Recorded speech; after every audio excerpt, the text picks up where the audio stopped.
These are my BMW e34s. This one was $2,300 and this one was $500, so let's go over the differences between the two. The most obvious difference is the fact that this is a station wagon and this one is a sedan, but there's a lot more things that set these cars apart, and I'd say the values on each of them are pretty well deserved. This should be worth more than this one, effectively.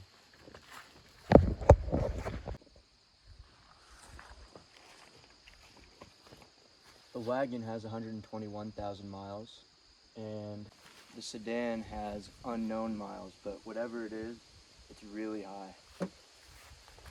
Rust-wise, these cars are both at similar levels, I would say.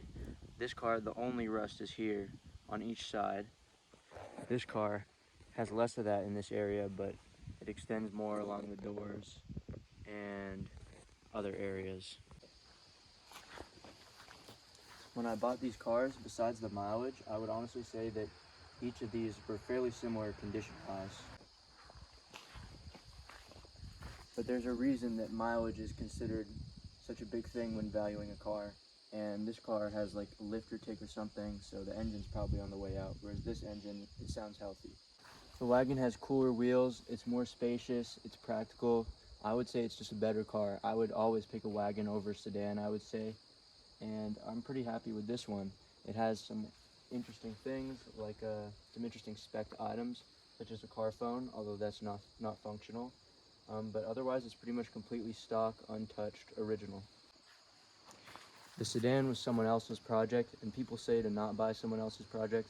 Kind of see why that's relevant here, because the sound system in this has wiring problems from previous modifications and stuff like that. It does have some mods that I enjoy though, such as a strut brace.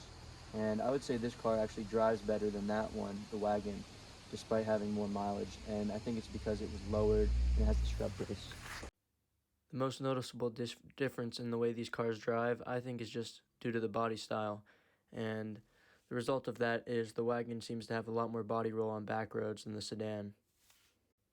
So, $500 and $2,300. One of them I bought a few months ago. One of them I've had for a year and a half. The biggest difference in the ownership experience between the $500 car and $2,300 car, I would say, is peace of mind.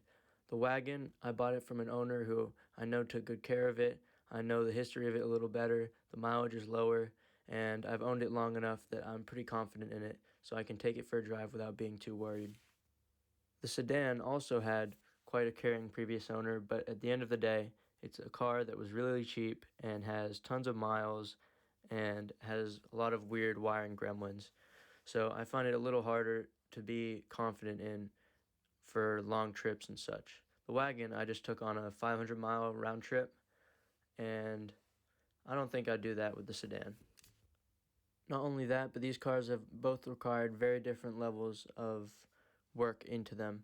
The sedan pretty much needed work instantaneously with brake light issues. The wagon, I was able to enjoy it for a while before doing stuff that was good to do, like replacing the gas tank and doing a lot of little nitpicky things like replacing the door handle seals. In hindsight, I feel like what I spent the extra $1,800 on with the wagon was just peace of mind and having less anxiety when I take it on drives. I definitely have prejudice because this $500 car has never really given me reason to doubt it.